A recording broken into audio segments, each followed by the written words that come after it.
Number 1, முதலாவது, இயேசு பிறக்கும் போது கர்த்தர் மாற்றின முதல் சூழ்நிலை என்ன சூழ்நிலை தெரியுமா? குழப்பமான சூழ்நிலையை ஆண்டவர் தெளிவாய் மாற்றினார். இந்த ஜெபத்தில் இந்த சத்தத்தை கேட்கிற யாரோ ஒருத்தர் குழம்பி போய் நீங்க இருக்கலாம்.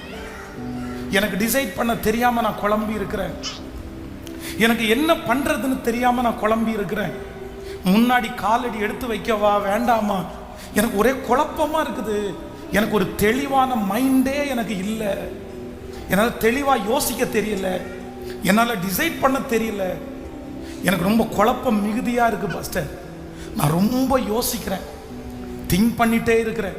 என்னுடைய கடனை குறித்த ஒரு குழப்பம் உங்களுக்கு இருக்கலாம், உங்கள் பிள்ளைகளை குறித்த ஒரு பெரிய குழப்பம் இருக்கலாம், உங்களுடைய வாழ்க்கையை குறித்த ஒரு பெரிய குழப்பம் உங்களுக்குள்ள போயிட்டே இருக்கலாம். நான் தெளிவே இல்லாமல் இருக்கிறேன் பாஸ்டர், எனக்கு தெளிவே இல்லை, என் சரீரத்தை குறித்த ஒரு தெளிவு எனக்கு இல்லை, என் மூத்த பிள்ளைய குறித்து ஒரு தெளிவு எனக்கு இல்லை.